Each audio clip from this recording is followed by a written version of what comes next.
Chose là, le plus haut possible, si vous le voulez bien. J'ai failli ne pas venir ici ce soir. J'ai attrapé la grippe. J'ai promis d'être ici. Et j'ai dit à Fresneville, j'ai demandé que frère Cox vienne pour que je lui parle. J'ai dit, dites à Fresneville d'aller de l'avant et de prendre le service, parce que je suis tellement roué. C'est à peine si j'arrive à parler. Et il a dit, il est revenu et il a dit, vous feriez mieux de venir, frère Bill. Je crois que ce serait une bonne chose. Alors je suis toujours prêt à faire des efforts. Si je suis vraiment trop enroué pour vous prêcher, mais je peux vous parler juste un petit peu à l'aide de ce petit gadget ici.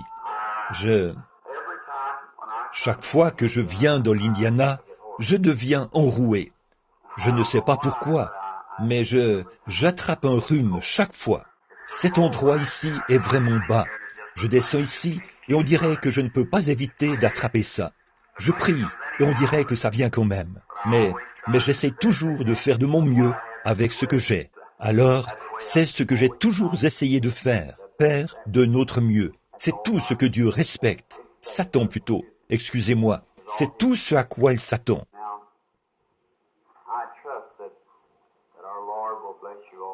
Maintenant, j'ai confiance que notre Seigneur vous bénira tous et vous donnera une grande bénédiction tout au long de cette série de réunions. Ce vendredi, samedi et dimanche, les services auront lieu ce soir, demain soir. N'est-ce pas, Fresneville? Ça continue demain soir. Je dois venir ici et ensuite repartir d'ici pour aller parler à un groupe de missionnaires qui sont à Louisville. Je pense que c'est soit 17 ou 27 nations qui seront représentées à un rassemblement missionnaire. Ils voulaient que je parle là-bas pendant quelques minutes demain soir. Dimanche matin, c'est le... Qu'est-ce qu'il y a? Imposez-lui la main, frère. Notre Père Céleste, nous prions au nom de ton enfant bien-aimé, Jésus, en ce moment même, afin que ta miséricorde s'étende sur nous ce soir, pour guérir notre frère, l'homme assis là, qui semble être très malade en ce moment. Tu as dit, confessez vos fautes les uns aux autres et priez les uns pour les autres, afin que vous soyez guéris. Et je prie avec ces gens ce soir, au nom du Seigneur Jésus, que tu guérisses notre frère maintenant. Alors que notre frère se tient là, les mains posées sur lui, ce qui représente la main de notre Seigneur Jésus. Et ensemble, nous joignons nos prières et te les adressons au nom de Christ, afin que notre frère se remette rapidement de cette maladie qu'il a. Amen. Que le Seigneur vous bénisse, frère. Donnez-lui un peu d'air. Il est un peu coincé là. Eh bien, laissez-le sortir de là. Si vous voulez sortir, monsieur, eh bien, allez-y. Et trouvez-vous un siège à l'arrière du bâtiment où vous pourrez mieux respirer. Maintenant, le Seigneur Jésus connaît tous nos problèmes. Il est le porteur de nos fardeaux. Et maintenant, tôt, dimanche matin, à 6 heures, ce sera le service du lever du soleil. Combien aiment les services du lever du soleil à Pâques? Nous nous attendons à une grande bénédiction. Ainsi donc, si le Seigneur le veut, je prendrai les services du lever du soleil. C'est de 6 heures à 7 heures. Ensuite, vous rentrerez chez vous, prendrez votre petit déjeuner, puis reviendrez. Et à 9h30, pour le service habituel de l'école du dimanche, frère Neville sera ici. Et immédiatement après le service de l'école du dimanche, j'aurai des services de baptême pour ceux qui se feront baptiser, le matin du dimanche de Pâques. Si vous n'avez pas été baptisé par immersion et que vous désirez l'être, et que vous êtes chrétien, que vous croyez en la divinité de Jésus-Christ, qu'il est le Fils de Dieu, et que vous voulez prendre votre place dans notre assemblée, être baptisé, nous serions heureux de vous avoir ici le matin de Pâques, vers 10h30, pour l'immersion. Apportez vos vêtements. Si vous n'en avez pas, bien sûr, eh bien, surtout pour les femmes, nous avons des robes de différentes tailles, là, pour les dames. Je ne pense pas que nous avons encore toutes les tailles pour les hommes. Mais nous, très heureux de vous avoir ici, avec nous, le matin de Pâques.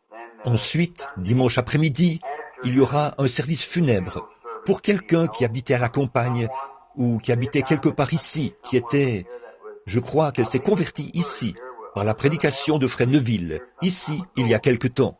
Je crois qu'elle s'appelait East, ou quelque chose comme ça. On m'a appelé du salon funéraire et demandé si moi et Frère Neville et un groupe d'entre nous serions d'accord d'aller chanter et d'avoir le service dimanche après-midi à 14 heures au salon funéraire Mota. Je ne me souviens pas de la dame, East, Yast ou East. Beaucoup d'entre vous ont vu l'annonce dans le journal, je suppose, ce soir. Et oui, Edna Justice, vous la connaissez peut-être. C'est peut-être une jeune femme. Est-ce qu'elle l'est? Est-ce que c'est bien ça, sœur? Une jeune femme. Je crois sa mère m'a appelé et m'a dit qu'elle laissait 2 ou 3 jeunes enfants. C'est vraiment dommage. Cela montre simplement le mal de cette vie mortelle, n'est-ce pas? Mais si elle était en Jésus-Christ, elle est bien mieux ce soir que n'importe quelle personne assise dans ce bâtiment. Elle a simplement marché dans la vallée de l'ombre de la mort, où tous les mortels doivent aller.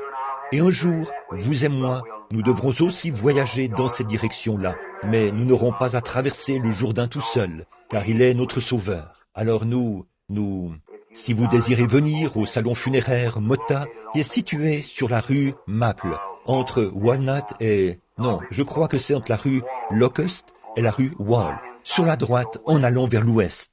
Je ne sais pas quelle est l'adresse civique? 221. C'est là que se trouvait l'ancien salon funéraire Scott et Combs, quand j'étais jeune. Et ça, ce sera dimanche après-midi à 14 heures. Et puis, dimanche soir, on sera de retour pour les services habituels de Pâques. Nous prêcherons probablement sur la mort, l'ensevelissement et la résurrection dimanche soir. Et nous ne savons vraiment pas ce que notre Seigneur fera la semaine prochaine, si les services vont se poursuivre ou ce qui arrivera au cours de la semaine prochaine. Nous espérons que vous serez tous ici dimanche, ceux qui peuvent venir. Je reconnais beaucoup de prédicateurs qui sont ici. Quelqu'un m'a dit que M. Fuller était ici, lui qui avait l'habitude ou qui venait à nos réunions. L'homme est-il ici, Père Fuller? N'êtes-vous pas l'homme qui m'emmenait à New York, d'un endroit à l'autre, pour aller aux réunions? Je suis heureux de vous voir, frère Fuller. Que le Seigneur vous bénisse. Puis j'ai vu un autre ministre ici, que frère Tom ne connaissait pas. Je ne connais même pas le nom de famille de ce jeune homme, mais je sais qu'on l'appelle Junior, là-bas. Jackson, frère Jackson, Junior Jackson. Levez simplement votre main, frère Jackson. Nous sommes heureux de vous avoir parmi nous. Il vient des environs d'Elizabeth, de l'église méthodiste là-bas, où je dois tenir un service très bientôt, si le Seigneur le veut, avant de retourner sur le champ de mission. Maintenant, le grand appel pour l'Inde, et tout devient de plus en plus intense chaque jour. Priez pour moi. Bon, ce soir, c'est le vendredi saint. C'est le soir où nous... Oh, je pense qu'à Jérusalem, en ce moment, c'est... Le soleil est déjà assez haut dans le ciel, samedi matin là-bas. Mais toute la journée, les gens ont gravi ce même vieux sentier là-bas, où la croix a creusé un sillon qui suivait les empreintes de pas ensanglantés de celui qui la portait. Leur âme affligée, les larmes coulent, ils pleurent. Beaucoup de grandes cathédrales, et ainsi de suite, aujourd'hui, ont célébré ce grand moment commémoratif. Si jamais il y a un temps où le monde devrait se réjouir, c'est bien maintenant, en cette heure de détresse. Et je me demande si notre sœur, alors que je vois ce vieil orgue ici, j'aime l'orgue. Je suis un peu à l'ancienne mode, et je me demande si vous pourriez nous donner la note pour ça. Jésus, garde-moi près de la croix. Un de ces bons chants à l'ancienne mode qui viennent du cœur, que nous avions l'habitude de chanter il y a longtemps. Et je me demande si nous pourrions tous chanter cela ensemble. J'aime ça. Là, une précieuse fontaine, gratuite pour tous, un flot qui guérit, coule du mont du Calvaire. Bon, combien en connaissent un verset? Très bien. Joignez-vous à moi maintenant. Et maintenant, tirons simplement les rideaux autour de nous. Et concentrons-nous sur ce qui est arrivé il y a environ 1900 ans, cet après-midi. Quel sacrifice! Le monde n'a jamais rien connu de tel. Ça a secoué le monde entier. Et maintenant, ne voulez-vous pas rester près de ce lieu, vous retrouver dans ce lieu des bénédictions et de la communion que vous avez avec lui? Chantons-le tous maintenant, à l'ancienne mode. Là, exactement comme vous le chanteriez si vous étiez tout seul maintenant. Eh bien, Père Tom, aidez-moi à le conduire, d'accord? Je n'ai pas beaucoup de voix en ce moment. Et puis, très bien, très bien.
Pendant que vous courbez la tête, si vous le voulez bien, fredonnons-le très lentement maintenant.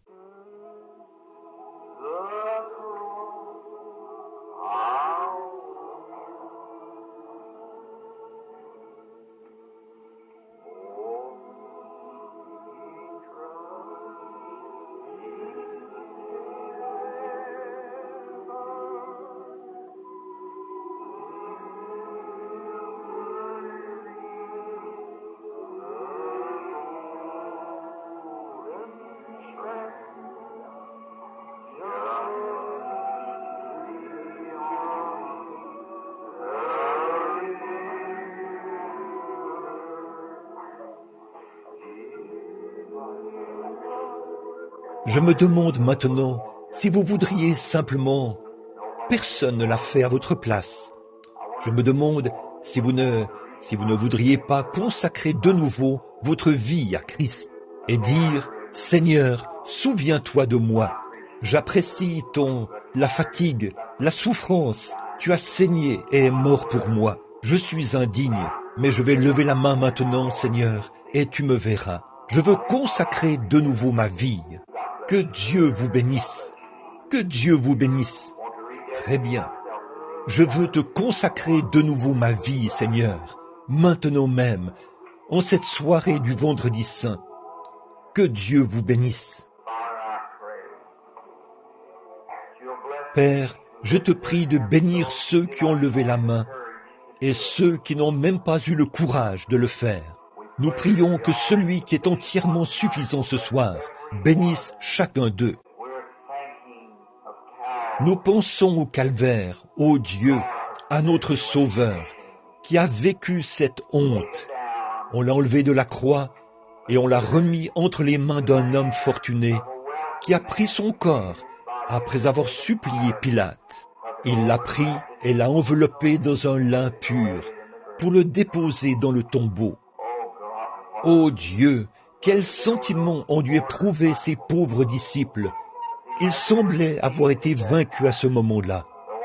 Celui en qui ils avaient eu tant confiance était maintenant parti. Mais pas pour longtemps. Ce n'était qu'un sacrifice sanglant, c'est tout. Un jour, quelques heures plus tard, il est ressuscité, et c'est alors que la joie est venue. Aide-nous ce soir, Seigneur, alors que nous sommes en cette saison, qu'elle soit sur nous, qu'il nous soit permis de voir la souffrance qu'il en a coûté pour notre rédemption, et la tristesse qu'il en a coûté pour que nous soyons heureux, et que nos âmes, ce soir, Seigneur, puissions-nous nous consacrer à toi, et que nos âmes soient affligées. En regardant là-bas et en voyant cette mort horrible, ô Dieu, comme le péché doit être cruel. Et je te prie, Père, de tous nous bénir maintenant. Et aide-moi, ô Dieu, en tant que ton serviteur, qui se tient ici avec une voix très faible, et tes enfants s'attendent à entendre quelque chose de la parole. Aide-moi, Seigneur, brise la parole de vie gratuitement pour chacun, alors que nous consacrons de nouveau nos vies et nos cœurs. Les larmes de notre cœur coulent profondément dans notre sein quand nous pensons au sacrifice.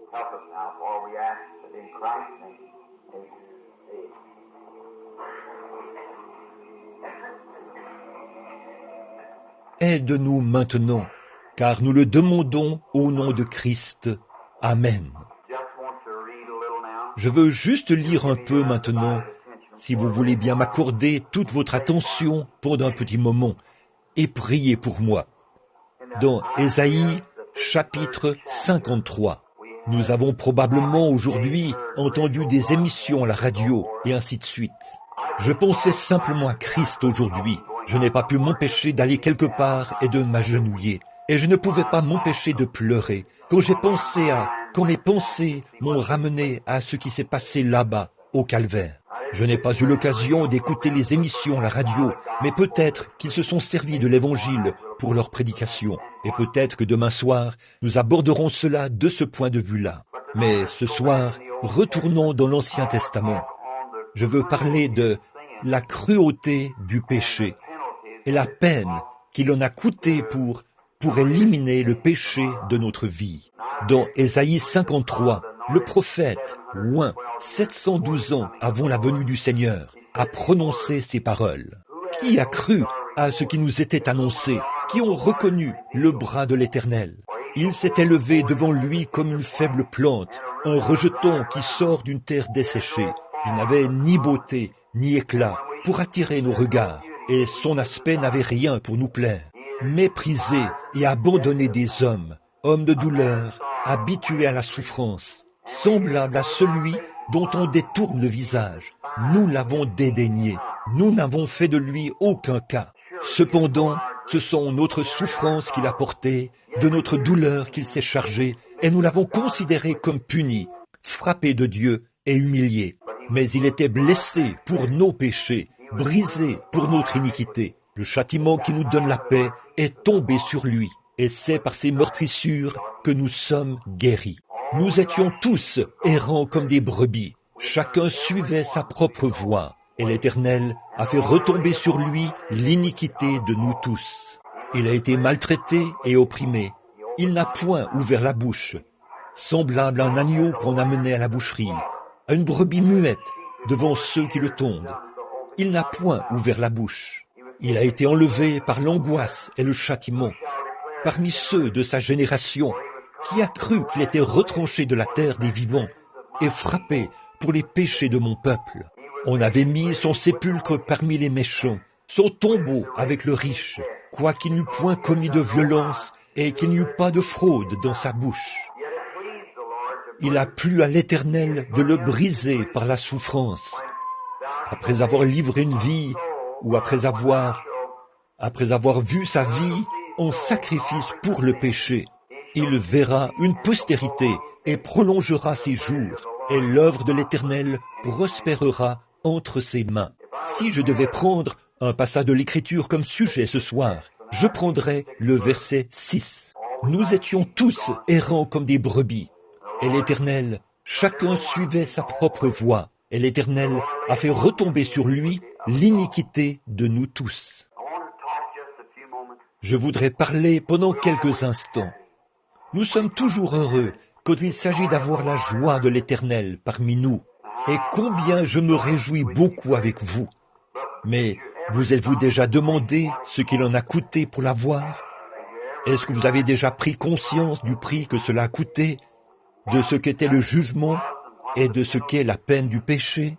Combien le péché doit être cruel, car cela fait en sorte que le Fils de Dieu aille au calvaire, où Dieu le frapperait et détournerait de lui sa face, et le frapperait et il serait affligé. Regardez qui il était.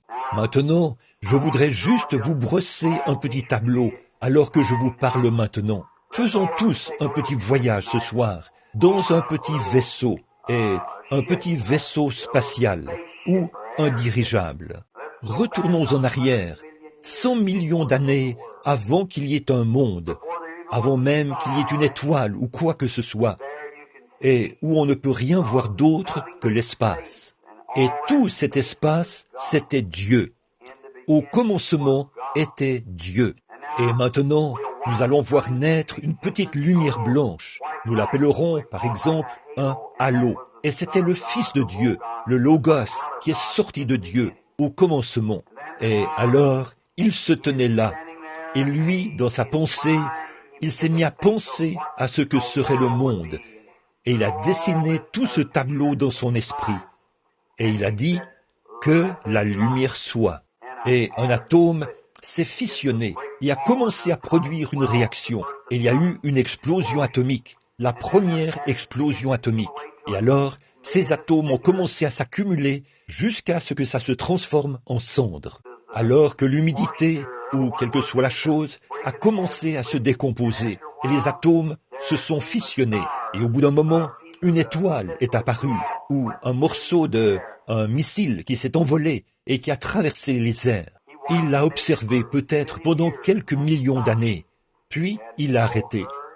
Il n'était pas pressé, il avait amplement de temps, à perpétuité. Il existait du commencement à la fin. Pour lui, le temps n'existait pas, et puis un autre s'envole, et il l'arrête de ce côté-ci. Qu'est-ce qu'il fait? Il est en train d'écrire sa première Bible. La première Bible qui a jamais été écrite a été écrite dans les cieux, le zodiaque. Ça commence par le signe de la Vierge. C'est comme ça qu'il est venu d'abord. Cela se termine par le signe du lion, la seconde venue. Et là, il est en train d'écrire sa première Bible. La deuxième Bible a été écrite, elle est écrite par Enoch et placée dans la pyramide. La troisième Bible a été écrite et c'est la dernière. C'est celle-ci. Dieu fait toujours les choses par trois. Dieu est parfait en trois. Il est parfait. Pardon. Il est parfait en Père, Fils, Saint-Esprit. Il est parfait par la justification, la sanctification, le baptême du Saint-Esprit. Il est parfait par ces trois. Nous sommes façonnés par lui. Nous sommes donc rendus parfaits en trois. Âme, corps et esprit. Et notre corps est contrôlé par les nerfs, le sang et les cellules, la chair. Trois. Tout est parfait en trois. Alors il a dit, après qu'il avait fait tout cela, avant d'avoir fait quoi que ce soit d'autre, je peux voir ce petit halo se déplacer sur ce monde, qui n'était que cendre, gelé, suspendu là-bas comme un grand iceberg. Et il l'a déplacé près du soleil. Et il s'est mis à le faire tourner, comme ça, autour du soleil. Il a commencé à fondre, et les grands glaciers se sont détachés. Le Texas était en train de se former, et les plaines là-bas, tout comme on nous enseigne que les icebergs se sont déplacés par là. Les meilleurs chronologistes peuvent le comprendre. Et alors le monde entier, après que cela s'est déversé dans le golfe du Mexique et tout, a commencé à se couvrir d'eau. Et le monde était sans forme et vide. Maintenant nous sommes dans Genèse 1, vous voyez. Donc Dieu a agi et a séparé les eaux de l'étendue. Et il a fait la lumière. Ensuite, il a créé toutes ses créations. Puis, après qu'il l'a fait, tous les arbres ont poussé, et les plantes, et ainsi de suite. Quel bel agencement il avait. Il aimait cela. C'était magnifique. Et il pensait que c'était bien. Donc, il ne pouvait pas simplement laisser cela dans cet état-là. Il fallait qu'il fasse quelque chose pour aller avec ça. Alors, il a dit, faisons, au pluriel, l'homme, au pluriel, à notre image. Faisons l'homme à notre image. Ainsi donc, quand Dieu a fait son premier homme, il était un homme esprit.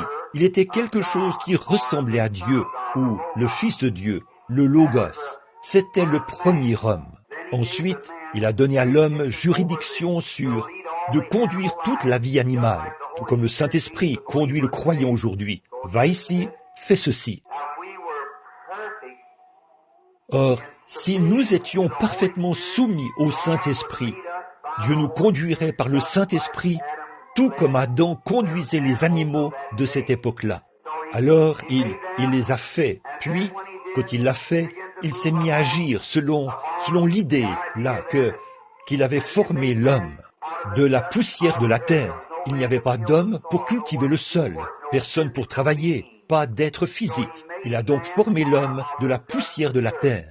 Or, c'est là, à mon avis, qu'un botaniste ou la science et le christianisme n'entrent pas en conflit l'un avec l'autre. Parce que la science dit que l'homme vient d'une vie différente. Et nous disons que quand vous regardez un homme ici, il est à l'image de Dieu. Ce n'était pas l'image de Dieu au départ.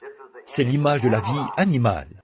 Et les évolutionnistes soutiennent que nous, je ne crois pas à la chaîne de l'évolution comme eux, que tout provient d'une seule et même cellule. Mais je crois que nous évoluons, bien sûr, l'évolution d'un homme à l'autre.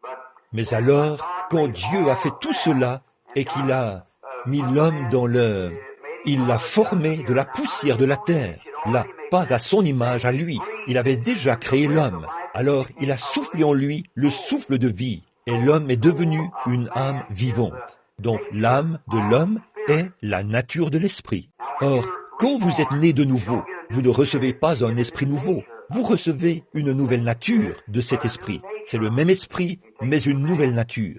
Prenez deux hommes, mettez-les un à côté de l'autre. Ils se ressemblent tous les deux. L'un d'eux est un pécheur et l'un d'eux est un chrétien. Un homme dit, j'ai le même esprit que vous voyez, mais l'un d'eux est différent. Son âme, sa nature est différente. Il a été changé. Et donc, il a soufflé dans cet homme. Maintenant, je ne sais pas comment il a fait l'homme. Il a placé en lui 5 sens pour qu'il puisse entrer en contact avec sa demeure terrestre. Voir, goûter, toucher, sentir et entendre. Et il l'a créé de cette manière-là. Or, ces sens n'étaient pas donnés pour entrer en contact avec Dieu. Le sens par lequel il pouvait entrer en contact avec Dieu, c'était son esprit, son âme. C'était pour quand l'âme qui pêche, c'est l'âme qui mourra. Maintenant, je parle de manière détournée pour arriver là où je veux en venir. Mais j'espère que vous en saisirez tous les points pour que vous puissiez voir exactement ce que Dieu a dû faire au calvaire. Maintenant, quand cet homme, alors, quand il a placé en lui ses sens, ses 5 sens, et alors l'homme, il se sentait seul. Donc, il lui a fait une épouse, une aide. Il a pris dans le côté d'Adam une côte et a formé une femme. C'est un beau type, là. Toutes ces choses sont des types de Dieu qui a fait sortir l'épouse du côté de Christ. Voyez, Dieu a ouvert le côté d'Adam, il a pris une côte. En effet, l'homme a une côte de moins que la femme, dans la structure du corps. Et là, Dieu a ouvert le côté de Christ au calvaire. Et il en a fait sortir l'épouse. L'Église passe par le sang de Christ pour entrer dans le corps de Christ. C'est comme ça que nous entrons, et par aucun autre moyen. Peu importe l'Église dont vous faites partie, combien vous êtes un homme bon, combien vous êtes une femme bonne. Vous devez accepter le sacrifice entièrement suffisant de Dieu, la voie qu'il a pourvue. Sinon, vous êtes perdus. C'est vrai. C'est le seul moyen pour vous d'entrer. C'est par cela. Or, il n'y a qu'un seul moyen, et c'est par la porte. Quand Jésus était ici sur la terre, il a enseigné cette parabole très connue. Il a dit que le souper des noces avait été préparé et que chaque homme avait reçu un habit. Et il a trouvé là un homme sans habit. Il a dit, « Mon ami, comment se fait-il que tu n'aies pas d'habit ?» Eh bien, selon la coutume orientale, là, quand l'époux invitait, chaque personne qu'il invitait, s'il invitait 50 personnes, alors il avait 50 vêtements de cérémonie. Il se tenait quelque part à la porte, et chaque fois qu'un homme entrait, qu'il soit riche ou pauvre, il mettait un vêtement de cérémonie sur lui. Alors personne ne savait s'ils étaient riches ou pauvres. D'apparence, ils étaient tous pareils quand ils portaient un vêtement de cérémonie. Et c'est comme ça que Dieu fait aujourd'hui. Il donne le Saint-Esprit, ce qui est un type. Chaque homme qu'il invite, nous sommes tous pareils. Pas celui-ci parce qu'il est un peu meilleur que l'autre, et celui-là parce qu'il est un peu plus important que celui-ci. Nous sommes tous pareils aux yeux de Dieu. Tous ceux qui sont invités au souper des noces. Alors, quand il est entré et qu'il a trouvé un homme là, or, il n'y a qu'une seule porte par laquelle entrer, parce que c'est là qu'on distribue les habits. Et il a trouvé un homme à la table du souper qui ne portait pas d'habit. Il a dit, « Mon ami, qu'est-ce que tu fais ici? Pourquoi ne portes-tu pas d'habit ?» Et cet homme était sans voix. Il était entré par une fenêtre. par une autre voie. Il n'était pas entré par la porte. Et tout homme qui entre par Christ dans le corps de Christ reçoit le Saint-Esprit, le vêtement de cérémonie. Il se tient là pour le mettre sur vous dès que vous entrez. Vous voyez, c'est ce qu'il a promis et c'est ce qu'il fait. Eh bien, là-bas, au commencement, en Éden, là, il lui a fait une épouse ou une aide. Bon, on voit parfois ces images faites par des artistes dans les magazines. Or ça, ce n'est vraiment pas fait par inspiration. Si vous aviez vu Ève avec des mèches de cheveux dans les airs comme ça, une chose horrible à voir, et que vous disiez, c'était notre mère, eh bien, il n'y aurait personne au monde qui puisse admirer ça. Je crois qu'Ève était la plus belle femme qui ait jamais existé sur terre. C'est vrai. Quand Adam l'a regardée, c'est simplement, eh bien, cela montre que cette prédisposition continue dans les êtres humains aujourd'hui. Sinon, ce serait l'inverse. Donc, Adam a pris Ève pour femme. Et alors, quand le péché est entré, et j'ai mon idée de ce que c'était, je ne l'exprime pas dans l'Église, à moins d'avoir un petit groupe, en quelque sorte. Ce qu'était le péché au commencement, mais quoi qu'il en soit, à ce moment-là, cela les a séparés de la communion avec Dieu. Maintenant, voici le tableau que je veux présenter. Maintenant, quand Dieu s'est rendu compte, ou qu'un ange ou un être s'est avancé et a dit à Dieu que ton fils est perdu, il a péché, il est tombé.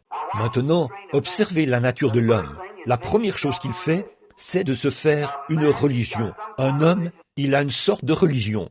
Je parlais à un homme très connu ici en ville l'autre jour. Il a dit, vous savez, ma religion, frère Branham, c'est d'observer la règle d'or. C'est bien. Mais frère, à moins qu'un homme ne naisse de nouveau, il périra. Oui, il faut qu'il le fasse. Il faut qu'il naisse de nouveau. Maintenant, la règle d'or, c'est très bien. Un homme qui a le sens moral peut faire ça. Mais il faut que tout s'aligne sur le surnaturel. Et vous verrez ce que Dieu a dû faire pour que nous puissions naître de façon surnaturelle. Bon, alors, quand ils ont péché, il s'est fait une religion. Le mot religion signifie couverture. C'est comme quelque chose qui couvre. Ce veston est une religion morale pour moi, parce qu'il couvre mon être. Et c'est la même chose quant à vos vêtements. Et c'est une couverture. Maintenant, remarquez. Alors, quant à Adam, ses feuilles de figuier étaient très bien, tant qu'il n'a pas eu à affronter Dieu. Mais quand il a dû affronter Dieu, il s'est rendu compte que ces feuilles de figuier ne valaient rien. Et maintenant, mon ami, vous pensez peut-être être quelqu'un de très bien, voyez, et vous l'êtes peut-être, c'est vrai. Mais quand vous vous retrouvez devant Dieu, si vous n'avez pas accepté le sacrifice pourvu par Dieu pour vous, vous êtes perdu et vous le saurez. Je me suis tenu à leur côté, je les ai regardés mourir. J'ai vu le médecin leur administrer une piqûre dans les bras pour les faire taire. Et je les ai entendus crier et s'agiter. Ils disaient, « Oh, ils sont hors d'eux-mêmes. » J'ai dit, « Docteur, s'il vous plaît, attendez un peu avant de leur administrer cela. Juste une minute de plus. » Voyez? Et vous pouvez les entendre quand ils pensent que vous avez raison. Telle voie paraît droite à un homme, mais son issue, c'est la voie de la mort. Et tout homme qui n'est pas généré, qui n'est pas régénéré par Dieu, ira dans cette voie de la destruction. Vous n'y pouvez rien. Votre propre âme vous guide. Si vous êtes né de nouveau, vous allez forcément monter. Si vous n'êtes pas né de nouveau, vous devez descendre. C'est votre propre âme qui le fera. C'est comme une baguette magique qui ouvrirait une porte quelque part. Si vous n'avez pas la baguette, la porte ne s'ouvrira pas. Et si vous n'êtes pas né de nouveau, vous êtes rejeté automatiquement. C'est tout, là. Et alors, quand je vois là-bas, alors, quand ils se sont présentés là, Dieu savait qu'ils ne pouvaient pas se tenir devant lui. Dieu savait. Et ils se cachaient. Ils se cachaient dans des buissons. Pourtant, ils étaient couverts, mais ils savaient que leur couverture n'était pas suffisante. Et tout homme ou toute femme qui va à l'église, aujourd'hui, je pensais aux cathédrales où l'on fait sonner les cloches, et elles carillonnent et tout, comme ça. Et les gens qui vont à l'église, qui se préparent, et les femmes qui achètent leur chapeau de Pâques, et ainsi de suite. Qu'est-ce que tout cela apporte? Oh là là! Je ne peux pas comprendre comment un lapin pourrait avoir quoi que ce soit à voir avec la résurrection. Voyez, non monsieur, comment un sapin de Noël a quelque chose à voir avec la naissance de Christ? C'est païen, mes amis. Nous avons dévié quelque part, c'est vrai. Mais maintenant, un homme ou une femme vraiment né de nouveau s'en rend compte. Parce qu'il y a une vie en vous qui vous dit que c'est faux, pas vrai?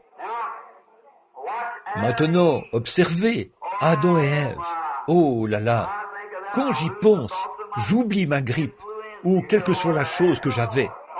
Quand je pense, il y a très longtemps, au commencement, observez, vous parlez de sang. Ici, il n'y a pas longtemps, ils discutaient au sein du Grand Conseil méthodiste de retirer du livre des cantiques méthodistes tous les chants qui mentionnaient le sang. Ils ont dit, ce n'est pas une religion pour faire des exécutions. Il a dit, nous voulons quelque chose de beau et de digne. Père, ce n'est pas comme ça que Dieu reçoit les choses. C'est soit, quand je verrai le sang, je passerai par-dessus vous.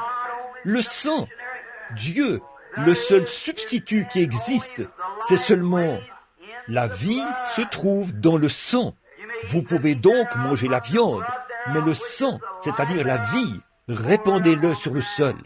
Voyez, ne mangez pas la vie. Remarquez comme c'est beau. Comme je pense à cela. Alors Dieu a pensé, maintenant, venez ici, Adam et Ève. Et avant de pouvoir vous faire sortir de là, il va falloir que je fasse quelque chose. Alors, il va là-bas, sur le flanc de la colline, chercher une brebis. Il la tue, lui enlève la peau et la laisse mourir. En effet, Dieu doit tenir sa parole. Peu importe combien vous êtes un homme bon, combien vous êtes une femme bonne, peu importe ce que vous êtes, c'est Dieu doit tenir sa parole. C'est pour ça que la Vierge Marie a dû monter au jour de la Pentecôte et recevoir le baptême du Saint-Esprit, tout comme les autres l'ont fait, parce qu'elle était née ici en tant que mortelle, et elle devait naître de nouveau avant de pouvoir aller au ciel. Amen. Maintenant, regardez, madame, laissez-moi vous dire, même si les temps ont changé, Dieu n'a pas changé. Si vous ne parvenez pas à cela, vous êtes perdus. Voyez? Maintenant, je parle seulement au sujet de ce que Dieu a fait il y a 1900 ans, aujourd'hui sur le calvaire, pour vous montrer quel sacrifice il a fallu faire pour payer ceci. Et c'est la voie de Dieu. Or, il y a une voie qui semble la bonne, mais Dieu a pourvu d'une voie. Si vous suivez toujours la voie pourvue par Dieu, vous ne vous tromperez jamais. Par exemple, si vous partez pour Indianapolis, ou pour aller de l'autre côté du pont, et que vous dites, dites, est-ce que c'est Louisville là-bas? Oui. Et vous allez directement dans cette direction-ci. Vous allez bientôt être coincé là-bas. C'est vrai. Vous feriez mieux de vous procurer le plan, la carte, et l'étudier pour voir dans quelle direction vous allez. Et alors, voici le plan de Dieu pour aller dans la gloire. Étudiez-le bien. Le voilà. Il est aspergé du sang d'un bout à l'autre. Vous ne pouvez pas vous égarer du chemin si vous suivez le sang. Amen. Maintenant, vous pouvez voir. Voyez, tenez-vous-en strictement au sang et tout ira bien, car il y a une empreinte de pas ensanglanté à chaque pas du chemin. Maintenant, remarquez comment Dieu, à cette époque-là, avant de pouvoir le faire, il pouvait se présenter là où, de même, s'il se présentait là pour recevoir, il les tuerait à l'instant même. Il le fallait, parce qu'il est souverain, il doit tenir sa parole. Il a dit, le jour où tu en mangeras, ce jour-là, tu mourras. C'était réglé pour toujours. Alors, je peux le voir là-bas, quand il a tué ses brebis. Vous dites, était-ce des brebis, frère Branham? Je le crois. Il était l'agneau immolé dès la fondation du monde.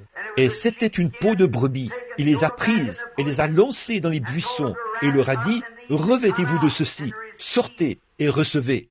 Et je peux voir Adam et Ève se couvrir de ces peaux flasques couvertes de sang. Pouvez-vous imaginer les beaux et magnifiques corps de ces deux êtres humains parfaits, enveloppés maintenant d'une peau de brebis ensanglantée?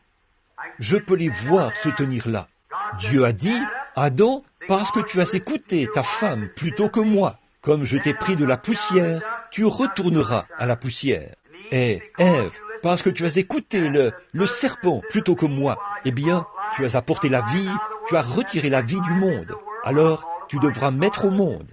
Je multiplierai tes douleurs, et ton désir se portera vers ton mari, et ainsi de suite. Puis il a dit, serpent, parce que tu as fait ceci, tu t'es avancé en marchant. Il n'était pas un reptile, c'était une bête qui marchait, plus rusée que toutes les bêtes des champs. Vous m'en êtes témoins, c'est l'Écriture. Il marchait comme un homme, et il l'avait séduite. Et il a dit, et parce que tu as fait ça, tu n'auras plus de jambes, et tu marcheras sur ton ventre tous les jours de ta vie, et tu auras la poussière pour nourriture. Et ils étaient là, le jugement. Dieu devait appliquer son jugement, parce qu'il l'avait prononcé. Et il est Dieu, il ne peut pas revenir là-dessus, il doit rester. Afin d'être Dieu, Dieu doit tenir sa parole. C'est vrai. Alors là, je peux imaginer cette pauvre petite Ève, quand elle a regardé Adam, ses longs cheveux blonds qui lui descendaient dans le dos, ses grands yeux bleus, brillants, qui ressemblaient aux cieux que Dieu avait fait, les larmes qui coulaient et qui se mêlaient au sang qu'il y avait sur ses vêtements, qui battaient autour de son corps. Ève, Adam, avec son corps vigoureux, l'a prise et l'a appuyée sur sa poitrine. Et là, leurs larmes se mêlaient, tombaient et coulaient sur les peaux de brebis, ruisselant de sang. C'est le sang, toujours. Voilà. Maintenant il dit, vous devez vous retirer de ma présence. Et je peux voir Ève et Adam, avec leurs bras l'un autour de l'autre, qui s'en vont, qui se déplacent, comme ceci, ces vieilles peaux de brebis ensanglantées, qui battaient leurs jambes, qui frappaient leurs jambes. Alors je peux voir tout cet espace qui était Dieu. Dieu n'a pas eu de commencement de jour, ni de fin d'année. Il est pour toujours et pour toujours. Je peux voir tout ce grand espace commencer à se déplacer ensemble, comme ceci, descendant en prenant la forme d'un entonnoir, comme ça, et c'est descendu, alors qu'il s'est mis à observer ce petit couple qui traversait le jardin d'Éden. Des peaux ensanglantées, battant leurs jambes. Il ne pouvait pas supporter cela. Et cela l'a touché. Oh, c'est allé jusqu'au cœur même de Dieu, épelé A-M-O-U-R. Dieu a tant aimé. Il ne pouvait tout simplement pas les voir partir. Il les a rappelés et leur a dit, « Je vais mettre l'inimitié entre ta postérité et la postérité de Satan. » Alors, le moment où cela a été accompli, c'est au calvaire.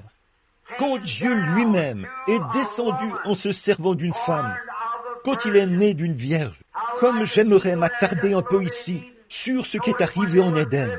Remarquez, quand ils ont été chassés du jardin à cause des transgressions, toutes les bénédictions ont été retranchées à cause de la transgression. Et je pense que ce soir, c'est ça le problème de l'Église. Toutes les bénédictions sont retranchées à cause de la transgression. Voilà, chassés du jardin d'Éden. Maintenant, je veux que vous remarquiez, voici venir quand Caïn et Abel, les deux fils d'Adam et Ève, se sont avancés pour faire une offrande.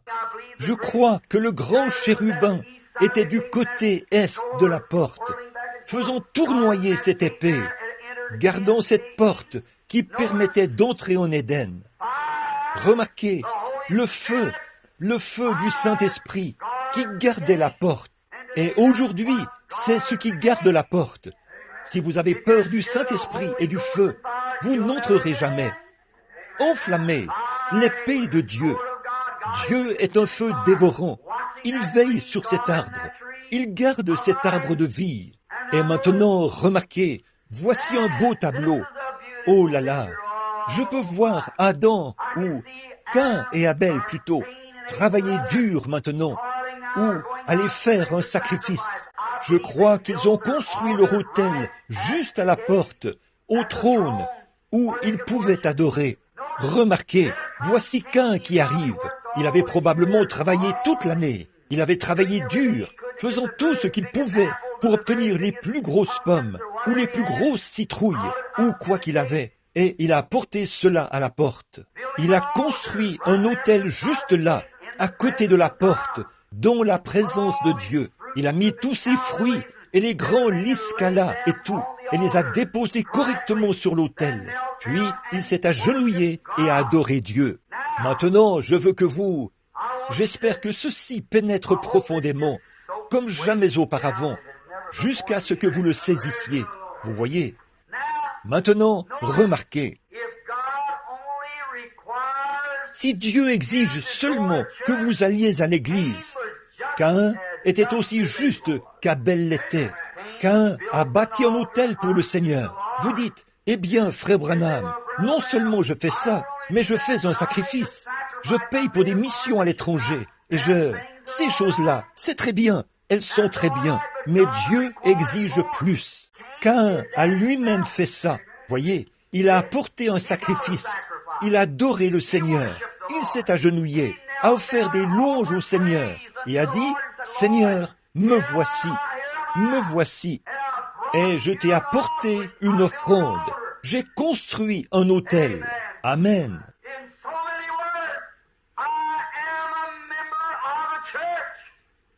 Autrement dit, je suis membre d'une église. Est-ce que cela a pénétré bien profondément? Regardez, je suis membre d'une église. Je crois en toi. Maintenant, ça descendra bien au fond. Laissez-le pénétrer profondément. Je suis un croyant en Dieu. J'ai construit un autel. J'ai apporté un sacrifice. Et me voici, Seigneur. Je t'adore. Et Dieu lui a tourné le dos. C'est vrai. Et le matin de Pâques, comme l'a dit un pasteur de cette ville, vous savez ce que je fais, prédicateur, le matin de Pâques? J'ai dit, quoi? Il a dit, je dis à tous les miens, je leur souhaite un joyeux Noël. J'ai dit, pourquoi? Il a dit, je ne les reverrai plus avant Pâques prochain. Tout le monde vient à Pâques, c'est tout. Ils s'achètent de nouveaux chapeaux et de nouveaux vêtements. Et qu'est-ce que cela a à voir avec Christ? Oh, et des millions de dollars seront dépensés cette année, demain, dans le monde des protestants, pour acheter des lys, de beaux grands lys. Chaque membre viendra déposer cela sur l'autel. Dieu ne se soucie pas du lys sur l'autel. Il veut que vous soyez sur l'autel. Ce n'est pas le lys, ce n'est pas votre sacrifice, c'est vous qui devez être sur l'autel. Voilà la différence. C'est vous qu'il faut mettre sur l'autel. C'est ce que Dieu exige. Maintenant, je veux que vous remarquiez que cela, ces tendances, c'était Satan en Caïn. Et remarquez que le même. Or, ceci devrait vous réjouir, vous, certains d'entre vous qui sont pèlerins et voyageurs. Et nous devons peut-être dire, eh bien, j'aimerais que nous puissions faire ceci dans notre Église.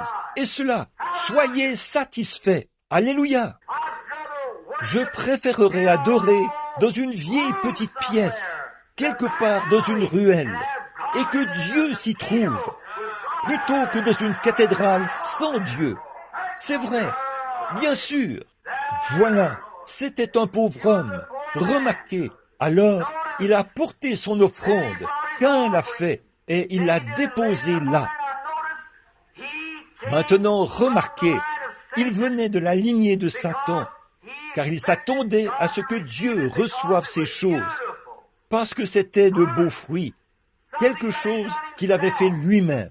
Et tant de gens disent, eh bien, je fais partie de différents organismes, et je donne à la Croix-Rouge, et je donne à des œuvres de bienfaisance. Je fais des dons aux églises. Qu'est-ce que vous dites de ça, frère Branham? Tout cela, c'est très bien. Mais si un homme ne naît de nouveau, il n'entrera point dans le royaume. Remarquez ça. Ces choses charitables que vous faites, c'est bien, mais ce n'est pas encore la voie pourvue par Dieu. Caïn a suivi sa propre voie. Et beaucoup ce soir suivent leur propre voie. Vous ne pouvez même pas raisonner la chose. Voyons, les raisonnements n'arrivent même pas. Vous ne pouvez pas avoir une bonne conception par vos raisonnements. Vous n'avez pas la capacité de raisonner la chose. Si vous pouviez la raisonner, cela ne serait plus quelque chose fait par la foi. Vous devez l'offrir par la foi. Maintenant, vous dites, « Frère Branham, vous voulez dire que je dois aller là et être rempli du Saint-Esprit et me comporter comme les autres? Si vous comptez être avec les autres, vous devez le faire. C'est tout. Oui, monsieur, c'est tout. Vous pouvez prendre. » Naaman a eu la même chose. Dieu a dit au prophète, « Dis-lui, vas-y et plonge-toi 7 fois. » Il a dit, « Cette eau-ci n'est-elle pas plus propre et meilleure? » Mais il fallait que ce soit cette eau du Jourdain. Elles ont parfois l'air très sales. Mais je souhaiterais que tous ceux qui sont ici ce soir regardent au calvaire et à ce que cela a coûté à Dieu il y a 1900 ans et lèvent la main pour dire « Je prendrai le chemin avec le petit nombre des méprisés du Seigneur. » Vous dites « Je dois me joindre à ces gars-là que frère Tom ou certains d'entre eux appellent des exaltés. » Frère, j'ai fait le tour du monde à peu près 3 fois et je n'ai encore jamais vu un exalté. Non, monsieur. J'ai vu de la sainteté, mais pas des exaltés. C'est le nom que le diable a collé à l'Église. Dieu a dit, sans la sainteté, nul ne verra Dieu. Vous pouvez faire comme vous voudrez à ce sujet. C'est la voix de Dieu. Vous dites, des gens qui hurlent, qui crient et qui font tout ça. Ouais, voilà ce que c'est. Eh bien, dites-vous, ça me semble insensé. C'est pour ça que vous devriez naître de nouveau. Quand vous serez né de nouveau, alors ce ne sera pas insensé. Vous serez parmi eux. Ils ont pensé la même chose que vous autrefois. C'est vrai. Ils pensaient la même chose que vous jusqu'à ce qu'eux-mêmes en fassent partie. C'est un changement, une conversion. Convertir signifie changer quelque chose. Et à moins qu'un homme ne meure à lui-même et dise « Seigneur, je ne sais rien à ce sujet, fais-moi simplement entrer. » Amen. Alors Dieu le fera. Voyez? Eh bien, Caïn a dit, « J'ai déposé tout ceci. » Dieu l'a refusé. Il avait joliment décoré tout ça. Et peut-être que vous pensez, « Eh bien, je vais au service du lever du soleil. Il faut que j'aie un nouveau chapeau. » Une fois, une jeune fille allait chanter dans ma réunion. Et elle a dit, « Frère Branham, sa mère faisait des lessives dans une bassine pour gagner sa vie. Et il fallait qu'elle se fasse faire une de ces frisettes dans les cheveux. Vous savez, qu'est-ce que c'est? Manucure? Ou comment est-ce que vous appelez cette chose? Ou le nom que vous donnez à cette chose qui est dans ses cheveux? Je sais que ce n'est pas le bon mot. Je ne peux jamais me rappeler le nom de cela. Je n'y connais pas grand-chose. Quoi? Une permanente dans les cheveux, c'est ça. Et il fallait qu'elle s'en fasse faire une dans les cheveux avant de pouvoir chanter dans la chorale. Et sa pauvre vieille maman faisait des lessives dans une bassine pour gagner sa vie. Quand elle est allée se faire une permanente, j'ai dit que je ne la laisserais pas chanter parce qu'elle n'était pas digne de chanter lorsqu'elle a fait ça. C'est vrai. Que Dieu nous aide à garder la chair pure de toute façon. C'est vrai. Voilà ce qui cloche dans le monde aujourd'hui, dans leurs églises. C'est vrai. Écoutez, frères, je crois en une expérience de sassafras à l'ancienne mode, tout là-bas dans les buissons, là où vous arrachez toutes les racines de l'amertume, que vous remuez la terre, c'est vrai, et plantez la semence. Maintenant, remarquez là, Caïn, il pensait la beauté. Il pense, eh bien, bon, notre église, nous construirons une nouvelle église. C'est très bien, tout est de toute beauté, il n'y a pas de mal à ça. Si vous amenez avec vous le Seigneur Jésus, alors, si vous lui donnez la première place, il s'occupera du reste.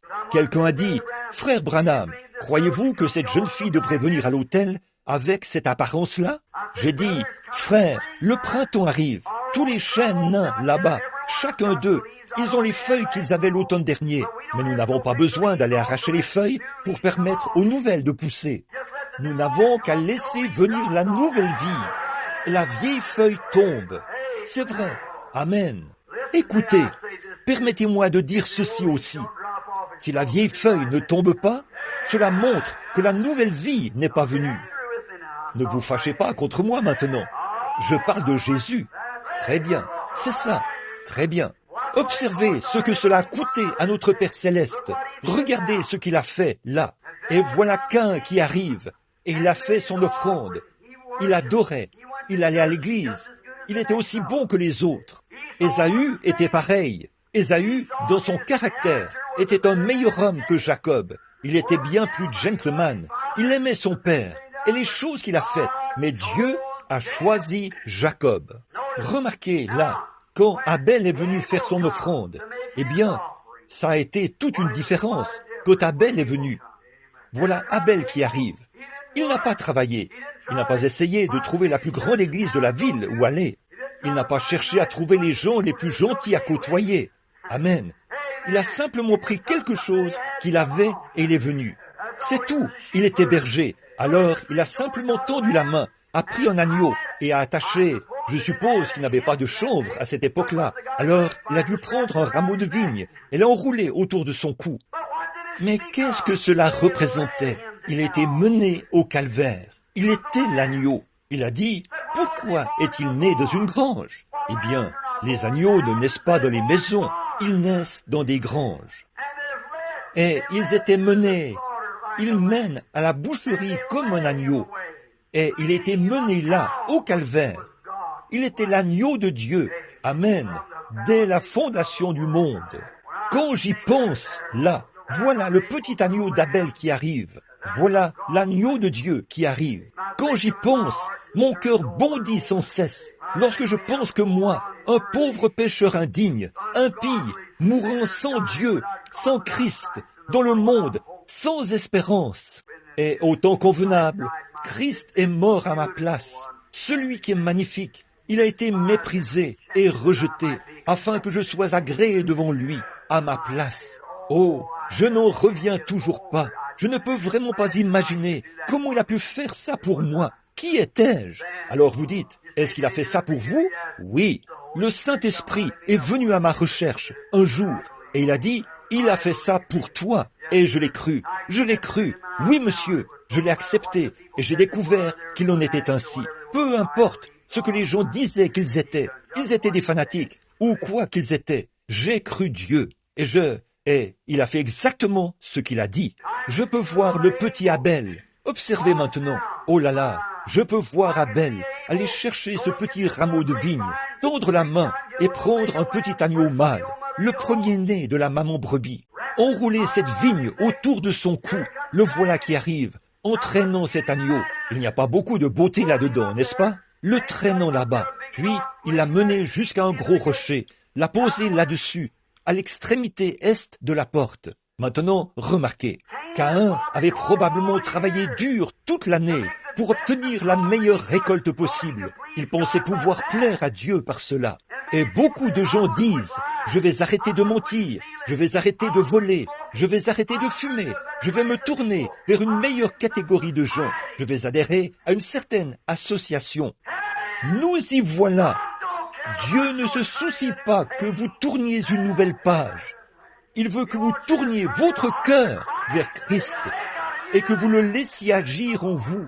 Ce n'est pas ce que vous pouvez faire, ce n'est pas par de bonnes œuvres que nous sommes sauvés, mais c'est par sa miséricorde que nous sommes rachetés. Ce n'est point par les œuvres, afin que personne ne se glorifie, car nous sommes à Dieu, parce que ce n'est pas ce que je suis, ce n'est pas ce que je fais moi-même. C'est ce que Christ, en Dieu, a fait pour moi et pour vous. Observez, quel beau type, le voilà qui arrive.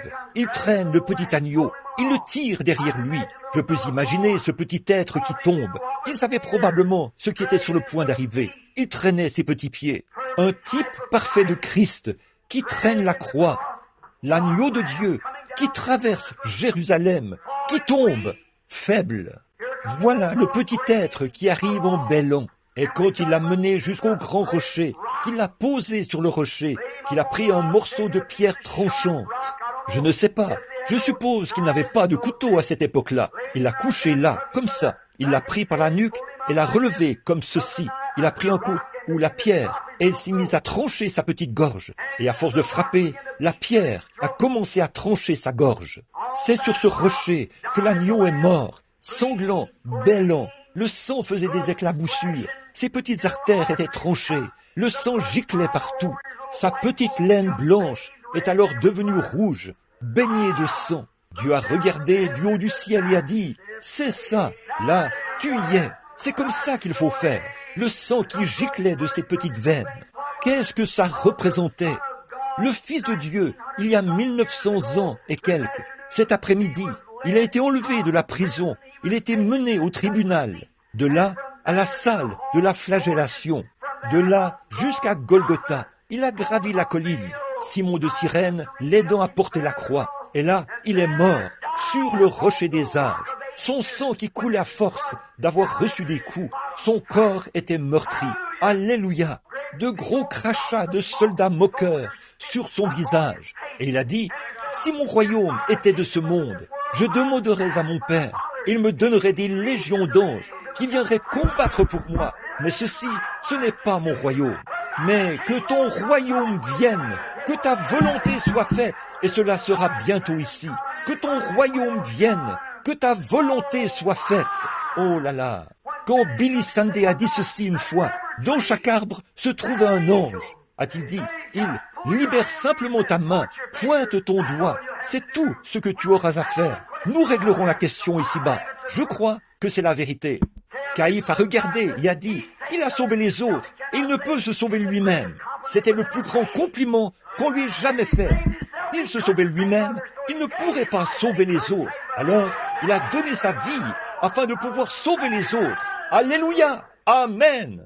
Nous étions tous errants comme des brebis, et Dieu a fait retomber sur lui l'iniquité de nous tous. Il était mené à la boucherie comme une brebis, et mené comme une brebis muette devant ceux qui la tondent. Il n'a point ouvert la bouche, mais il était blessé pour nos péchés, brisé pour notre iniquité. Le châtiment qui nous donne la paix est tombé sur lui, et c'est par ses meurtrissures que nous sommes guéris. Comment pourriez-vous rejeter un amour aussi incomparable? De le voir monter la colline en titubant, son pauvre petit corps faible et frêle, courbé sous la charge. Je pense au poète, quand il s'est assis là ce jour-là, il a entrevu la scène, et il a écrit « Alors que les rochers se fondaient et que les cieux s'assombrissaient, mon sauveur courba la tête et mourut. Le voile déchiré révéla le chemin vers les joies du ciel et le jour sans fin. Quel sauveur! Oh là là! Comment pourrions-nous jamais, comment le pourrais-je, rejeter un amour aussi incomparable, un amour pour quelqu'un qui ferait cela pour moi et pour vous? Ce soir, j'espère, mon frère, ma sœur, que vous viendrez. Dieu, c'était la voie pourvue par Dieu. C'est la voie pour vous. C'est le seul qui puisse avoir quoi que ce soit à faire avec vous. C'est celui qui a pris votre place. C'est celui qui se tient là ce soir, un Rédempteur ressuscité, qui se tient à la droite du Père ce soir. Il vous voit supplier et plaider pour que chaque pécheur qui est dans ce bâtiment vienne à lui. J'espère que vous le ferez. J'espère que vous n'attendrez pas après ce Pâques-ci. Chers amis, nous sommes au bout du chemin. Je crois que nous le sommes, de tout mon cœur. Nous sommes arrivés au bout du chemin. Que le Seigneur Jésus vous bénisse. Puisse-t-il faire de vous une nouvelle créature en lui ce soir? C'est ma prière. Puisse-t-il vous conduire? Une fois il y avait un vieil homme aveugle dans la Bible, du nom de Bartimée. Le vieil aveugle Bartimée, il avait 2 petites colombes, nous dit l'histoire. Ces petites colombes avaient l'habitude de faire de petites culbutes, l'une par-dessus l'autre. Et les gens tenaient il tenait son bol. Et alors, quand les gens passaient par là, il regardait ces petites colombes faire des petites culbutes, puis il laissait tomber des pièces de monnaie dans le bol pour le vieux mendiant aveugle. Il était un homme marié et il avait une petite fille. Il n'avait jamais vu sa petite fille de sa vie. Elle avait environ 12 ou 14 ans, au moment où nous nous apprêtons à entrer dans l'histoire de sa vie maintenant. Et il était là. Il est dit qu'un soir, sa petite fille est tombée malade et il s'est adressé au Seigneur. Il a dit, « Seigneur, si tu guéris ma petite fille, je t'offrirai mes 2 colombes en sacrifice demain. » Alors le Seigneur a guéri sa petite fille et il a offert les 2 colombes en sacrifice. Après un certain temps, avant longtemps, sa chère épouse est tombée malade et on pensait qu'elle allait mourir. Alors, il s'est adressé au Seigneur pendant la nuit en avançant à tâtons le long du mur de sa maison. Il s'est agenouillé dans le champ et il a dit, « Oh Dieu, si seulement tu épargnes la vie de ma femme, demain je t'offrirai mon agneau en sacrifice. » Or, vous voyez des aveugles conduits par un chien aujourd'hui. il dresse ses chiens pour qu'ils les conduisent. À cette époque-là, on dressait des brebis pour conduire les gens. Alors il avait un agneau qui le conduisait partout. Et il a dit, « Seigneur, si seulement tu guéris ma femme, eh bien alors demain, je t'offrirai mon agneau en sacrifice. » Et sa femme s'est rétablie.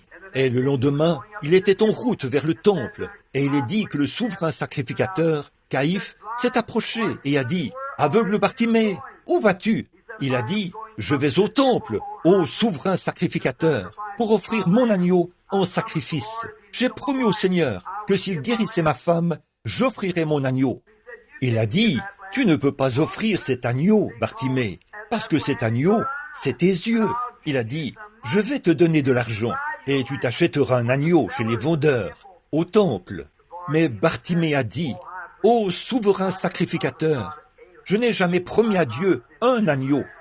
Je lui ai promis cet agneau-ci. » Oh là là, je me demande si vous avez fait de telles promesses. Si vous voyez cet agneau entièrement suffisant ce soir, pensez ceci. « Seigneur, si tu veux bien me rétablir, je te promets que je te servirai. Je ferai tout ce que je peux. Si tu laisses mon bébé vivre, ou quand vous vous êtes tenus là et que votre mère est descendue dans la tombe, ou votre père, ou vos bien-aimés, ô Dieu, je les rencontrerai de nouveau. Je me demande si vous étiez vraiment sincère. Je me demande si ce pas que si va venir et partir sans que vous accomplissiez ce que vous avez promis. Il est allé là-bas et a offert son agneau. Il est revenu avec quelqu'un qui le conduisait.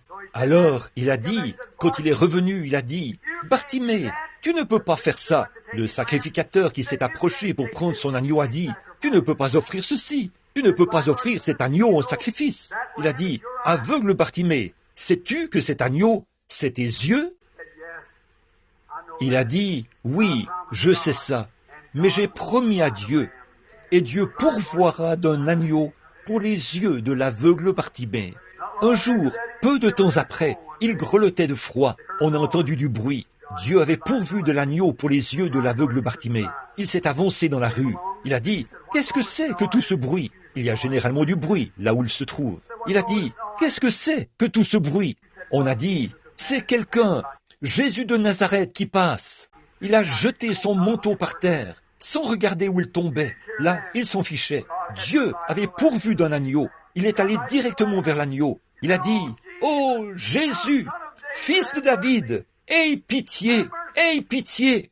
Les gens riches et ceux qui se tenaient là pour s'approcher du prophète, du roi, on lui a dit, « Oh, reste tranquille, il ne peut pas t'entendre. » Il a crié encore plus fort. Certains d'entre eux disaient, « Les jours des miracles sont passés. Ces jours-là, ça n'existe plus. » Il a crié encore plus fort, « Fils de David, aie pitié de moi, aie pitié de moi. » Dieu a pourvu de l'agneau. Ce même agneau qu'il a pourvu pour les yeux de l'aveugle Bartimée, il a pourvu de ce même agneau pour vous, il y a 1900 ans et quelques. Aujourd'hui, alors qu'il montait à Golgotha, là-bas, et il s'est offert lui-même, tout brisé et meurtri. Écoutez, mon ami, souvenez-vous, Abel est allé chercher l'agneau dans son troupeau et l'a tué sur le billot du sacrifice. Et vaut mieux saisir ceci maintenant. Abel est mort sur le même rocher que son agneau. Voulez-vous ce soir mourir à vous-même? Êtes-vous prêt à mourir à tout ce que vous pensez de vous-même? Mettez-vous simplement sur le rocher avec votre agneau là et mourrez. Dites, « Oh Dieu, aie pitié !» Quand je pense aux hommes et aux femmes qui pensent à l'orgueil, aux jeunes hommes et aux jeunes femmes qui vont donner leur vie à différentes choses, et les hommes d'âge mûr, eux aussi, qui pensent à leur travail, à leur prestige et à leur voisinage, ou quelque chose comme ça. Oh, pourquoi ne grimpez-vous pas là-bas, au calvaire, ce soir? Alléluia! Laissez votre propre vie être brisée et mourrez là-bas sur la croix avec lui. Jetez vos bras autour du rocher des âges. Brisez pour moi, garde-moi caché en toi, pendant que les vieilles eaux jaillissent, pendant que la tempête est encore forte. Cache-moi, ô mon sauveur, cache-moi. Que le monde fasse ce qu'il veut, que les théologiens fassent ce qu'ils veulent. Je ne veux pas de leur théologie. Ce que je veux, c'est Jésus-Christ dans mon cœur, que je meure avec mon agneau. Oh, je sais combien c'était difficile ce soir-là, quand je suis entré dans cette petite mission de gens de couleur, là-bas, et tous les blancs qui se tenaient là ont dit, le voilà qui s'en va dans une mission de gens de couleur. C'était difficile. Je me suis approché, avec en moi beaucoup de fierté du Kentucky, comme ça. Mais Dieu a dit, si tu le veux, alors entre là. Je suis entré là, et je me suis agenouillé devant un autel, et je suis resté là jusqu'à ce que l'agneau, je suis mort au vieux moi, Bill Branham, il y a 20 ans. Alléluia. J'ai été crucifié avec Christ.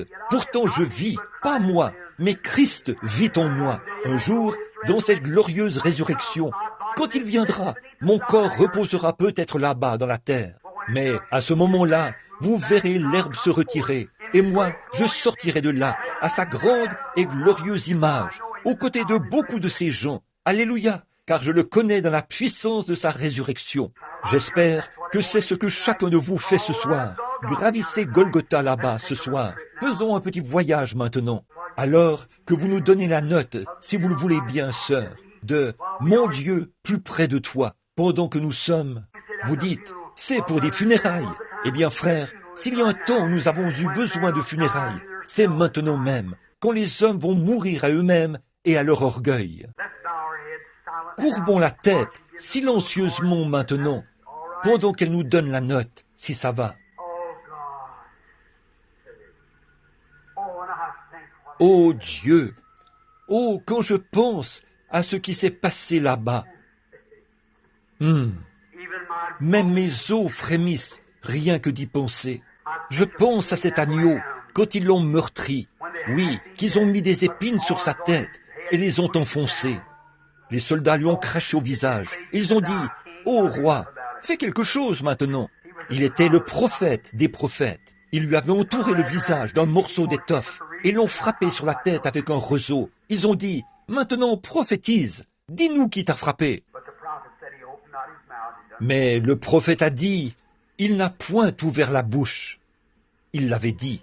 On a attaché ses mains derrière lui, on a reculé, et avec un grand fouet, on l'a fouetté, jusqu'à ce que ses précieuses côtes soient visibles dans son dos. Le sang coulait le long de son côté, dégoulinant sur le sol. Je l'entends marcher maintenant. De ses sandales, j'entends le bruit du sang piétiné. C'était Emmanuel, c'était Dieu, le sang de Dieu. Et je les ai vus prendre, mettre cette croix sur son dos, cette vieille croix raboteuse, dure et rugueuse. Et le voilà qui vient, posé sur ce dos meurtri, le voilà qui descend la rue. La foule qui hurle, qui rit, qui se moque de lui. Voilà ce prophète, voilà ce grand Jésus, voilà ce guérisseur divin. Mais il est mon Seigneur. Oh Dieu, que je gravisse avec lui. Le voilà qui gravit la colline. Je vois les jeunes femmes à moitié habillées, qui se promènent partout, qui se moquent. Leurs petits amis, ils s'étreignent, alors qu'ils montaient la colline. Frère Ward, ça n'a pas beaucoup changé. Je peux voir les membres d'église importants qui disent « Regardez, c'était ce gars-là qui allait démolir notre église. Il a prêché contre notre pasteur. Regardez-le maintenant. » Mais le prophète a dit qu'il devait en être ainsi. Il était l'agneau de Dieu. Je le vois alors qu'il tourne la tête et les crachats coulent de sa barbe. Il lève les yeux au ciel, il gémit et avance un peu plus loin. Seigneur, par la foi, je veux marcher là, maintenant avec lui. Je veux lui taper sur l'épaule et dire, « Seigneur, je vais me tenir ici. Dis-moi simplement ce qu'il faut faire, je le ferai. Comme je t'apprécie, Seigneur. » Là-bas, sur la colline, quand ils l'ont posé là, qu'ils ont étendu ces précieuses mains, ces mains qui ont arrêté la fièvre, ces mains qui ont dit au fils de cette pauvre veuve, quand ses mains ont touché son front ou le cercueil dans lequel il était couché, il est revenu à la vie. Celui qui a rappelé Dorcas à la vie, celui qui a rappelé la fille de Jairus à la vie, celui qui a dit « Lazare, sors !» Ses lèvres saignent maintenant, elles sont desséchées, elles pleurent. Comme les grands clous cruels qui s'enfoncent dans ses mains et dans ses pieds, ils ont percé mes mains et mes pieds, a dit le prophète, 700 ans avant que cela arrive. Qu'est-ce que c'était? C'était l'agneau d'Abel. Là, ils l'ont jeté par terre, et la chair a été déchirée. Son pauvre corps frémissait. Il a dit, « J'ai soif ». Ils lui ont donné du vinaigre. Ils l'ont injurié. Ils se sont moqués de lui et ont ri de lui. Ils ont dit, « Toi, grand faiseur de miracles, fais quelque chose maintenant. » Mais alors, les cieux ont commencé à s'assombrir. Les éclairs se sont mis à briller. Dieu cachait sa face. Il ne pouvait plus le supporter. Oh Dieu, combien le péché doit être cruel! Combien c'est cruel! Combien c'est cruel! Ce qui a conduit cet être précieux à faire cela. Il a payé un tel prix que Dieu lui-même a caché sa face. Les anges se sont voilés le visage et se sont retournés pour pleurer avec lui. La lune et les étoiles ne pouvaient pas aller plus loin. Elles ne pouvaient plus briller. Le Dieu même qui les avait créés était en train de mourir sur la croix. Et il a courbé la tête. Avant de faire ça, d'en haut, il a regardé ces gens qui tiraient son vêtement au sort, accomplissant ce que le prophète avait dit. Il a dit, « Père, pardonne-leur, ils ne savent ce qu'ils font. » C'est dans l'amour, l'agneau d'Adam, l'agneau pourvu par Dieu, immolé dès la fondation du monde. Il est mort, là, sans amis, abandonné même par Dieu lui-même. Dieu, alors, son propre Père, l'a abandonné. Il saignait. Pourtant, nous nous promenons en riant, gaiement, comme si de rien n'était.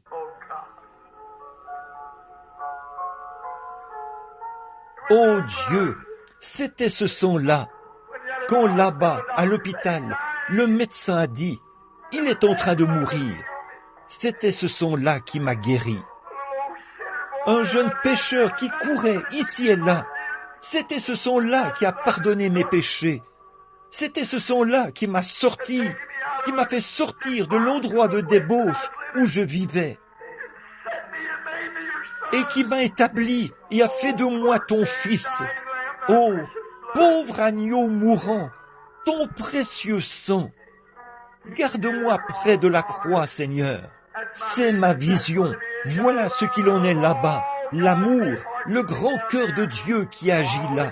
Tous ceux qui viendront par lui ne seront pas rejetés. Ils recevront tous la vie éternelle. Je ne mettrai pas dehors celui qui vient à moi. Ô Dieu, puisse chaque individu ici rentrer chez lui ce soir en ayant ceci à l'esprit, en pensant quel sacrifice, combien cela a-t-il coûté de racheter, combien cela a-t-il coûté à Dieu. Ça ne nous a jamais rien coûté, mais cela a coûté à Dieu son Fils. Cela a coûté à Dieu le prix le plus élevé qui soit. Cela a coûté la vie à Christ. Il était la rose de Saron, mais pour faire sortir le parfum d'une rose, il faut l'écraser. Sa vie magnifique a été écrasée. Un jeune homme de 33 ans et demi, pour que nous puissions vivre. Mon Dieu, plus près de toi, reste près de moi, Seigneur, reste près de moi. Et quand j'arriverai au bout de ce chemin, que ma vie sera terminée, Seigneur. Puis celui qui est mort là-bas s'approcher alors de moi. Qu'il en soit de même pour tous ceux qui sont ici. Demain, Seigneur, ou après-demain, on enterrera une petite femme qui a déjà été assise ici dans cette église, écoutant la prédication. Tu sais tout sur elle maintenant. Si elle est venue, elle est en sécurité. Si elle ne l'a pas fait, elle est partie. Ô Dieu, aie pitié, que chaque homme et chaque femme, alors qu'ils quittent ce bâtiment ce soir, qu'ils rentrent chez eux, s'en aillent en réfléchissant sérieusement. Je ne prends rien avec moi, je veux simplement me tenir à ta croix, et que chacun meure sur cette croix. Seigneur, pendant que je suis ici, à cette chaire ce soir, cette vieille petite structure en béton, je consacre ma vie à toi. Je te remercie pour ce que tu as fait pour moi, et je me consacre de nouveau en cette soirée de la crucifixion, en souvenir de toi. Prends-moi, Seigneur, pardonne-moi toutes mes erreurs et les ennuis. Rends-moi fort et puissant, Seigneur, dans l'Esprit de Dieu, afin que je puisse gagner des âmes pour toi. Et bénis cette assemblée, car nous le demandons en son nom. Pardonne chaque pécheur, réclame chaque rétrograde. Pendant que nous avons la tête baissée, tous les pécheurs, hommes et femmes, qui sont ici en ce moment, les petits garçons et les petites filles, vous tous, certains d'entre vous, les jeunes, là-bas au fond, j'ai dû vous parler durement l'autre soir. Je déteste faire ça. Que Dieu bénisse vos cœurs. Vous avez peut-être trouvé que Frère Branham était dur, mais je vous aime. J'ai été là où vous avez commencé. Je sais ce que c'est. C'est la raison pour laquelle j'ai dit ça. Pour voir si vous n'aimeriez pas notre Seigneur. Priez pour moi. Priez pour que ce soit le moment de la consécration pour moi. Certains d'entre vous, les mères et les pères, les personnes âgées, faites que ce soit maintenant même le moment de la consécration. Ne voulez-vous pas le faire? Acceptez-le dans votre cœur. Croyez-le de toute votre âme. Maintenant, pendant que nous avons la tête inclinée, est-ce que quelqu'un aimerait qu'on pense à lui dans la prière? Si vous le voulez, levez simplement la main pour dire « Frère Branham, souvenez-vous de moi, je veux être plus près de Dieu. » Très bien, des douzaines de mains. Père, souviens-toi de chacun d'eux. Je te prie de l'accorder. Ils auront la paix, alors que les larmes coulent sur nos joues et tombent ici avec les miennes sur la chair. Certains d'entre eux ont des mouchoirs.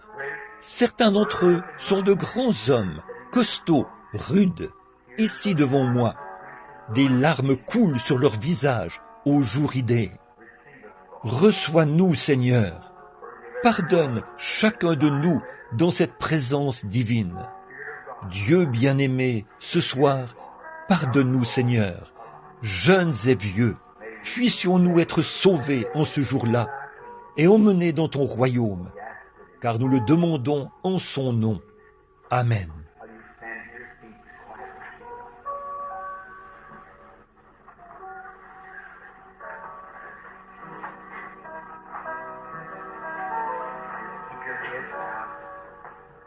Maintenant, vous pouvez vous lever en silence. Gardez simplement la tête inclinée, lentement.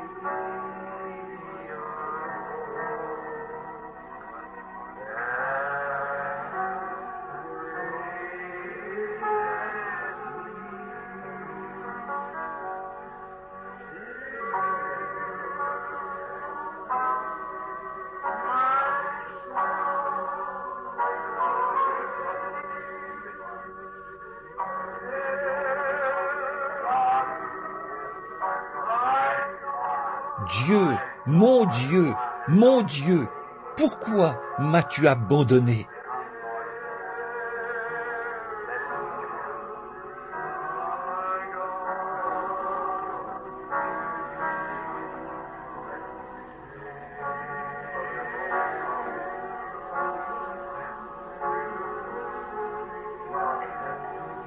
Viens, Seigneur, bénis ces cœurs. Voulez-vous simplement, avec respect, sans parler à qui que ce soit, sans dire un mot de plus, quitter simplement le bâtiment en silence maintenant et rentrez chez vous. Tournez-vous et rentrez chez vous maintenant.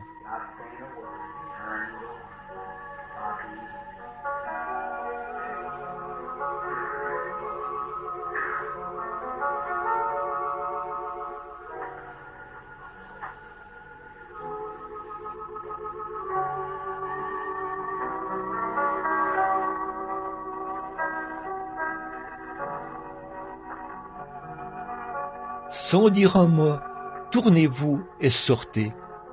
Que Dieu soit avec vous. Nous étions tous errants comme des brebis. L'Éternel a fait retomber sur lui l'iniquité de nous tous.